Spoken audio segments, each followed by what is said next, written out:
Job లేక ఇబ్బంది పడుతున్నారా? అయితే మెడికల్ కోడింగ్ మీకు మంచి ఆప్షన్. వెంటనే కాల్ చేసి కోర్సులో జాయిన్ అవ్వండి. రమ్మగారు ఇవాళ రేపు చూసుకుంటే ఎక్కువగా భార్యాభర్తలు విడిపోతున్న సంఖ్య ఎక్కువగా కనిపిస్తుంది. అంటే కారణం ఏదైనా కావచ్చు, మనం చిన్నగా అనుకోవచ్చు, పెద్దగా అనుకోవచ్చు, వారికే తెలుస్తుంది ఆ విషయం. కాపురాలు కూలిపోతున్నాయి ఒక రకంగా చెప్పాలి అంటే, రకరకాల కారణాలు. కానీ ఇదే కంటిన్యూ అవుతూ అవుతూ ఉంటే నెక్స్ట్ జనరేషన్కి మనం ఏమి ఇస్తాం? అంటే మన సంస్కృతి సాంప్రదాయం ఇవి కూడా ఒకసారి ఆలోచించుకోవాలి కదా. అంటే వాటినే పట్టుకొని వేలాడాలి అని కాదు, కానీ మన కల్చర్ని మనం ముందుకు తీసుకెళ్ళాలి కదా రమ్మగారు. అంటే పెరుగుదల పిల్లల ఎదుగుదలలో వస్తున్న సమస్యలే ఇవి. బ్యాక్గ్రౌండ్స్ వాళ్ళదో రకం, వీళ్ళదో రకం, వాళ్ళ ఐడియాలజీ వేరు, వీళ్ళ ఐడియాలజీ వేరు. పైగా ఏదైనా తేడా వస్తే డివోర్స్ తీసుకుంటాం అనేది ఒక క్యాజువల్ విషయం అయిపోయింది. అసలు తేడా ఎందుకు రావాలి? ఒకవేళ తేడా ఉన్నా ఒకళ్ళతో ఒకళ్ళు ఎందుకు సర్దుకోకూడదు? ఎందుకు ప్రతి వాళ్ళు సెల్ఫ్కి పెద్ద పీట వేయటం చాలా పెద్ద సమస్య. మగపిల్లలు వాళ్ళ ఐడియాలజీ, వాళ్ళ పార్టీలు, వాళ్ళ ఫ్రెండ్స్, వాళ్ళ అలవాట్లు, వాళ్ళ బిహేవియరు, వాళ్ళు ఏ ఏ పద్ధతిలో ఉండేవాళ్ళు అవి, లేదా ప్రతిదీ అమ్మకి షేర్ చేయటం, తల్లి అడుగుజాడల్లోనే తన జీవితం నడవాలని భావించటం, లేదా స్నేహితులు అడుగుజాడల్లో నడిపించాలని, పెళ్లి చేసుకున్న అమ్మాయికి ఏ ఇంపార్టెన్స్ లేదు, నా ఐడియాలజీ నీకోసం నేనెందుకు సర్దుకోవాలి అనే ధోరణి మగపిల్లలది. ఆడపిల్లలు ఏవో కళలు, ఊహలు, ఉద్దేశాలు తోటి ఉంటారు. అన్నీ తమ అనుకున్నట్టుగానే తమ జీవితంలో వచ్చిన వస్తువు కొన్నా తమ ఇంట్లో తమ ఐడియానే నడవాలని భావించేది ఆడపిల్లలది, అమ్మాయిల ధోరణి. దీంతో పాటుగా ఈ ఉద్యోగాలు, చదువులు, వేరు వేరు చోట్ల ఉద్యోగాలు, తర్వాత జీతాల్లో ఎక్కువ హెచ్చు తగ్గులు, పేరెంట్స్ ఇన్వాల్వ్మెంటు, ఫ్రెండ్స్ ఇన్వాల్వ్మెంటు, ప్రతిదీ అందరికీ చెప్పి ఒక ఉద్దేశం, అతను ఏ ఉద్దేశంలో అన్నాడో దాని మీద స్క్రూటినీ చేయటం, ఒకళ్ళనొకళ్ళు క్షమించుకోలేకపోవటం అసలు ప్రధాన కారణం అనిపిస్తూ ఉంటుంది. ఇప్పుడు పెళ్లి చేసుకున్నాము, ఒక బంధంలోకి వెళ్ళాము, దీన్ని నిభాయించాలి, ఒకళ్ళ కోసం సర్దుకోవాలి, కొంచెం మనం తగ్గాలి, వాళ్ళు ఎక్కినప్పుడు మనం తగ్గుదాం, ఇలాంటి ధోరణి బేసిక్ పెళ్లిలోనే ఉండట్ల. పెళ్లి దగ్గర నుంచి మొదలవుతుంది అంటారా? అప్పుడే ఉండటం లేదు. నీకు మాట్లాడేందుకు చాలా అవకాశం ఉంటే కొంతమంది ఒక్కొక్కళ్ళు ఏం చేస్తున్నారంటే, నా దగ్గర కేసులు వస్తున్నాయి కాబట్టి ఈ పాయింట్లు కొన్ని చెప్తున్నాను. నిశ్చితార్థం అయ్యాక ఈ పెళ్లి లోపల వీళ్ళ తాలూకు భిన్నాభిప్రాయాలు బయటపడిపోతాయి. కొన్ని కుటుంబాల్లో ఏమంటారంటే, ఫలానా రోజు పెళ్లి, ముందు రోజు రాత్రి దాకా టైం తీసుకో, ఆలోచించు, మాట్లాడు, తెలుసుకో, నీకు నచ్చకపోతే పెళ్లికి ఒక రోజు ముందు నువ్వు చెప్పినా నేను క్యాన్సిల్ చేసేస్తా. పేరెంట్స్ ఇట్లా చెప్తున్నారు, నేను నా చెవులతోటి విన్నా ఈ మాటలు. కానీ పెళ్ళి అయ్యాక దాన్ని నిభాయించాలి అని చెప్తారు పేరెంట్స్ కొంతమంది. వీళ్ళు ఆలోచించుకుని మాట్లాడుకుని డ్రాప్ అయిపోయిన వాళ్ళు డ్రాప్ అయిపోతున్నారు, ముందుకెళ్ళిన వాళ్ళు వెళ్తారు. ఇంకొంతమంది ఉంటారు, మొదటి రోజు నుంచి అతను వేరు మనం వేరు అని తెలుస్తూనే ఉంటుంది. పేరెంట్స్ ఫీల్ అవుతారని, డబ్బులు ఖర్చు పెట్టేసామని, కార్లు వేయించేసామని, చూద్దాంలే అని, అందరికి చూద్దాంలే అని, పెళ్ళైతే సర్దుకుంటుందని ఎవరికో చెప్తారు. నా బోటి పెద్దమ్మకి పని పాటలేని వాళ్ళకి, వీళ్ళేమో పెళ్ళయ్యాక అన్నీ సర్దుకుంటాయంటారు. పెళ్ళయ్యాక సర్దుకోవట్లే ఇప్పుడు. ఎందుకంటే ఎవరి కోసమైనా సర్దుకోవటము, ఏదైనా సహించటము అనేది అసలు ఇప్పుడు మన చరిత్రలో లేకుండా పోయింది జయ. అలా ఒకటి ఉంటుందని కూడా తెలియట్లేదు జయ. ఇప్పుడు నేను చెప్తానా ఒక ఇంపార్టెంట్ మ్యాటర్ ఒకటి ఇక్కడ చెప్పాలి. ఏదైనా ఒక వీడియో యూట్యూబ్లోనో ఫేస్బుక్లోనో వచ్చింది అనుకో, నీకు నచ్చకపోతే నువ్వు దాన్ని తీసేయచ్చు, మన చేతుల్లో ఉంటుంది. కానీ బ్యాడ్ కామెంట్స్ పెడతారు కొంతమంది, చూసావా? వచ్చావా అంటారు, నువ్వు సోది చెప్తున్నావు, నువ్వు సొల్లు చెప్తున్నావు. నిజంగా అందులో విషయం ఉందా లేదో కూడా తెలీదు. అవతల వాళ్ళు, మిగిలిన వాళ్ళంతా అన్ని మంచి కామెంట్లు ఉంటాయి, వీళ్ళు ఒక్కళ్ళు ఒక నెగిటివ్ కామెంట్ పెడతారు. నువ్వు గమనించు. నేను నా సంగతి చెప్పట్లా, జనరల్ గా నేను చూస్తా ఉంటాను, ఇవి కనపడుతూ ఉంటాయి. ఎందుకు ఈ నెగిటివ్ కామెంట్ పెడతారు వాళ్ళు? ఎందుకు సర్దుకోలేకపోతారు? అందరికీ నచ్చింది, నాకు నచ్చంతనాన్ని నేను చెప్పేయాల్సిందే, నేను అనేయాల్సిందే, ఏమైనా సరే నాలో ఉన్న చేదుని నేను బయట పెట్టాల్సిందే. ఇది మాస్ మనస్తత్వంగా ఉంది ఈ రోజున. జనాలు ఫోన్లో అయినా కావచ్చు, నిజ జీవితంలో అయినా కావచ్చు. ఇంకా నేను అనుకుంటూ ఉంటాను, ఒక్కొక్కసారి కామెంట్ అన్న మాట టాపిక్ వచ్చింది కాబట్టి మనకి కనిపించరు, కాబట్టి ఇంకా మనం కనిపించం కాబట్టి వాళ్ళ ఇష్టం వచ్చింది ఒక్కొక్కరు ఒక్కొక్క అభిప్రాయాన్ని వెలిబుచ్చుతారు, గుడ్ గా. వీళ్ళు ఇలాంటి మనస్తత్వం ఉన్న వాళ్ళు ఏం చేస్తున్నారో చెప్తాను నేను. పెళ్లిళ్ళు కుదిరిపోతాయా, అప్పుడేం మాట్లాడరు జయ. పెళ్లి అయిపోయాక అబ్బాయి అబ్బాయికి ఇచ్చారు, వాళ్ళ ఫ్యామిలీ ఇదంటారు. నువ్వు గమనించు, పెళ్లి అయిపోయాకే ఫ్యామిలీ తాలూకు చెడులు ఆడపిల్లలకు కానీ మగపిల్లలకు కానీ తెలుస్తున్నాయి. అవునవును. వీళ్ళు ముందు నుంచి ఇంతే అంటారు చుట్టాలు అయ్యాక. నువ్వు ముందే చెప్పి తగలబడకూడదు, అది చెప్పరు. పోనీ ఆ చేదును నువ్వు దాచుకున్నావా, పోనీ పెళ్ళయింది కదా మనకెందుకు అని ఊరుకోరు. ఇదే మనస్తత్వం అన్నమాట. మనకు అవసరం లేదు, నీకు నచ్చకపోతే పక్కకి వెళ్తావు అన్న ధోరణి ఉండటల్లా. పెళ్ళి అయ్యాక ఒక పెళ్లి సంబంధం కుదిరింది. పెళ్లిలో ఆయన పిల్లాడి తండ్రి తాలూకు అన్నదమ్ములు వాళ్ళు ఎవరు రాలా, కజిన్స్ తక్కువ ఉన్నారు. ఏమిటి ఇది అని వాళ్ళలో వాళ్ళు కొంతమంది మాట్లాడుకుంటే ఏమో మీరు ఎట్టిస్తున్నారో కానీ వీళ్ళకి ముందు నుంచి లేవు. ఎట్టిస్తున్నారు అంటే సూత్రధారణ అవుతుండగా ఎట్టా ఇస్తున్నారు అన్నమాట మాట్లాడతానొచ్చు. నువ్వు ఊరుకోవాలి. పోనీ ఆ మాట్లాడేవాడివి ముందే నీకు తెలిసిన ఫ్రెండ్స్ ఎవరి దగ్గరో చెప్పాలి. చెప్పరు. అవునవును రమ్మగారు, చాలా చూస్తుంటాం ఇలాంటివి మాత్రం. ఇవి ఎంత పెద్దవైపోతాయి. వాళ్ళ పెళ్లిలో కూడా చెప్పారు. పెళ్లిలో వాళ్ళ చుట్టాలు వచ్చిన దూరపు చుట్టాలంతా కొంతమంది వచ్చారు, వాళ్ళు చెప్పారు. కొంతమంది దగ్గర వాళ్ళే రాలేదు, వీళ్ళు ఇంతేట. ఇక అది పట్టుకుంటారు. మనం ఏదైనా పెళ్లి అరేంజ్డ్ మ్యారేజెస్ లో ఏదైనా పెళ్లి సంబంధాలు కుదుర్చుకుంటున్నప్పుడు వాళ్ళ పేరెంట్స్ వాళ్ళ వ్యవహారం అందరూ వచ్చారా రాలేదా, ఎవరెవరు ఎందుకు వస్తున్నారు ఎందుకు రావట్లేదు, ఇవి కనుక్కోండి. మ్యాట్రిమోనియల్స్ లో కుదుర్చుకుంటాం సంబంధాలు. కానీ నిశ్చార్థాలు అవి పెట్టుకున్నప్పుడు మొత్తం గ్రూప్ అంతా కలుస్తాం కదా, అందరితోటి పరిచయాలు చేసుకోవాలి.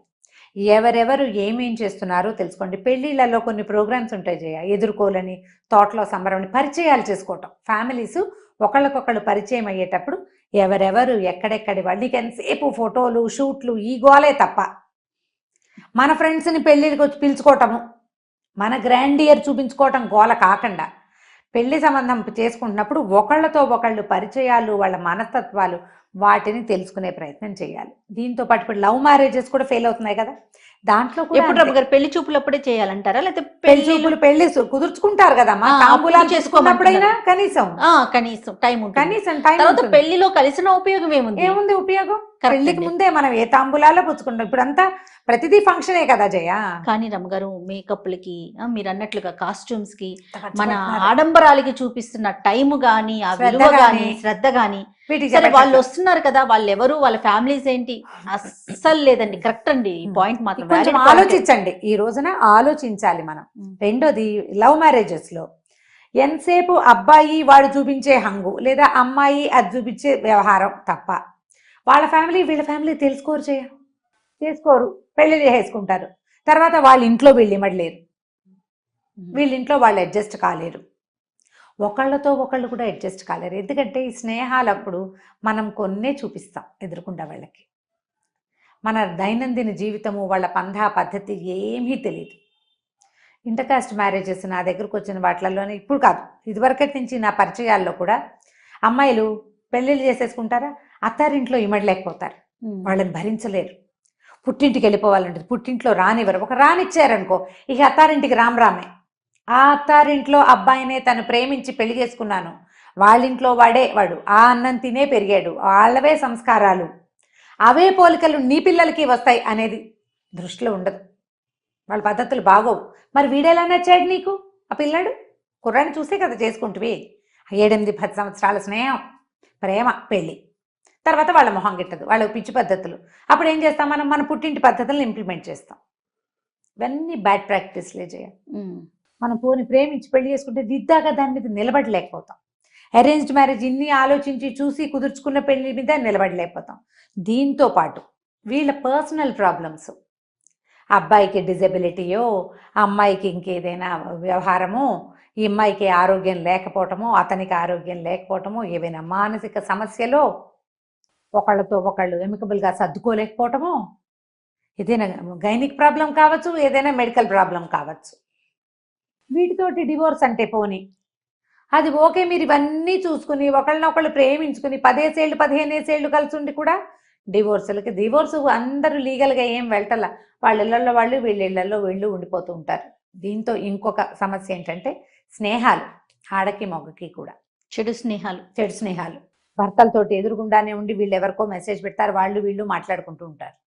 భర్తలు చేస్తారు అదే పని, వాళ్ళు చేస్తారు. అన్నిట్లలో చాలా మంది సర్దుకుంటారు జయ, ఆడవాళ్ళు సర్దుకుంటారు. 80% ఆడవాళ్ళు పోటాడి తిట్టి ఏడ్చి గొడవ చేసి తర్వాత మళ్ళీ పిల్లల కోసమో అమ్మాల వాళ్ళ కోసమో ఈ మొగుడిని వదలలేని ఒక మనోదౌర్బల్యం ఆ ప్రేమలతోటి అనుకుని వదిలేసి అంతే చచ్చినట్టు ఊరుకుంటారు. మగవాళ్ళు సర్దుకునే వాళ్ళు కూడా పర్సంటేజ్ ఉంది, ఉంటారా రమ్మగారు? ఉన్నారు డెఫినెట్గా.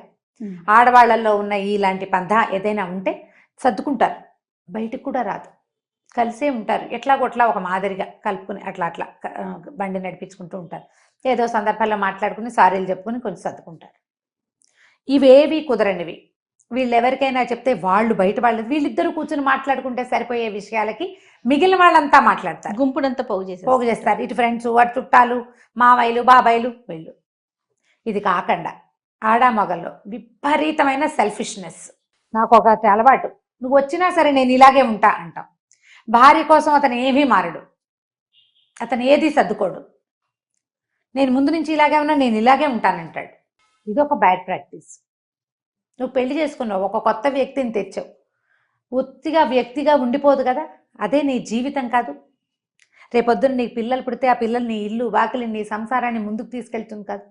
ఆడపిల్లల కోసం మగవాళ్ళు తగ్గిన సంసారాలు ఎక్కువ కాలం నిలబడతాయి. కొంచెం తగ్గాలి, బాగా తగ్గమని నేను చెప్పటం లేదు, అది కరెక్ట్ కాదు, అది మ్యాచింగ్ కూడా కుదరదు. ఇప్పుడు అమ్మాయి ఇక్కడ, అబ్బాయి ఇంత పొడుగున్నారనుకో, ఈ అమ్మాయి కొంచెం కాళ్ళు ఎత్తాలి, అబ్బాయి కొంచెం తలదించాలి కదా, అప్పుడు కదా ఇవి రెండు కలిసి మొహాలు కలవాలంటే ఏం చేయాలి? ఒకళ్ళ మొహాల్లో ఒకళ్ళు చూసుకోవాలంటే వాడు తలకాయ దించాలి, ఈ పిల్ల కొంచెం కాళ్ళు పైకెత్తాలి. ఇది తప్పదు కదా. మొత్తం వ్యవహారం అంతా దీంట్లోనే ఉంది, వాడు వంగటంలో, ఈ అమ్మాయి సాగటంలో.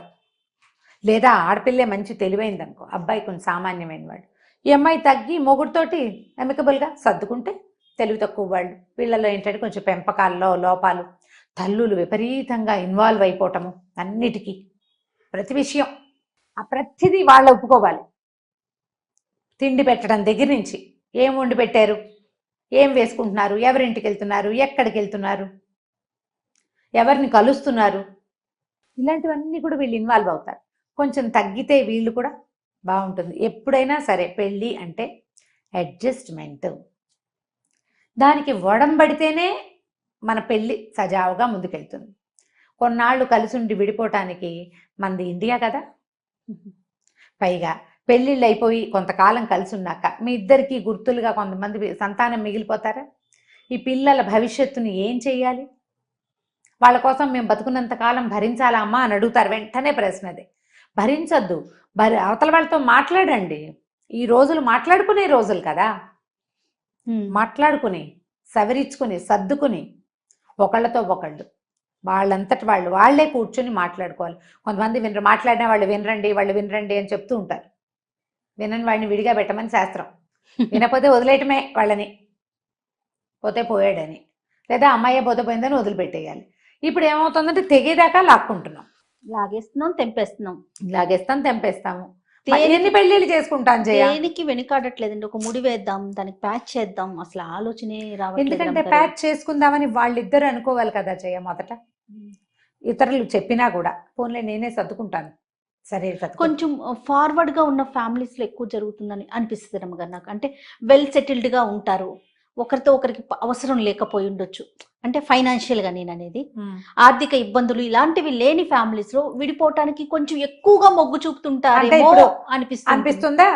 అక్కడ కూడా సర్దుకుంటున్న సంసారాలు లేవని మనం అనుకోగలమా? అస్సలు అనుకోటాకలేదు. అంటే మనం విడిపోతున్న వారి గురించి మాట్లాడుతున్నాం కాబట్టి ఆ టాపిక్ మాట్లాడుతున్నాను. ఉన్న అక్కడ సర్దుకునే వాళ్ళు, ఒకళ్ళనొకళ్ళు భరించి ఊరుకునే వాళ్ళు, ఏదో ఒక బలహీన క్షణంలో వెళ్ళిపోదాం అనిపిస్తుంది జయ. అప్పుడు మిగిలిన వాళ్ళు సపోర్ట్ చేశారనుకో, ఫ్యామిలీ తెగేదాకా వెళ్ళిపోతుంది. ఫ్యామిలీ కొంచెం మధ్యలో మాట్లాడుకుంటూ ట్రై చేస్తే ఏమైనా కొంచెం అవకాశాలు. ఒక్కోసారి ఏమవుతుందంటే ఆడపిల్ల వాళ్ళు సర్దుదామని ట్రై చేసినా మగపిల్ల వాళ్ళు ఒప్పుకోకపోవచ్చు, వాళ్ళు ఊరుకున్నా వీళ్ళు ఊరుకోకపోవచ్చు, ఇద్దరు అన్ని వైపులా ఉండాలి రమ్మగారు. మనం ఒకటి రీజన్ అనుకోవటానికి లేదు. మనం పెళ్లి చేసుకునేటప్పుడే ఇందులో ఉన్న 50% రిస్క్ని యాక్సెప్ట్ చేసి దానికి రెడీ అయ్యి దిగితే ఈ బంధాలు శాశ్వతంగా, వివాహ బంధం సరిగ్గా నిలుస్తుంది. నువ్వు మిగిలిన విషయాలుగా ఆలోచించిన దాంట్లో కనీసం 50% టైం అయినా దీనికి పెడితే అప్పుడు సరిగ్గా కుదురుతుంది. మేము ఈ మధ్య ఫోటోషూట్లు అవి చేసిన జంటలు కూడా విడిపోతున్నాయి, కొన్ని అవి వింటున్నాం. అలాగే కూడా జరుగుతోంది.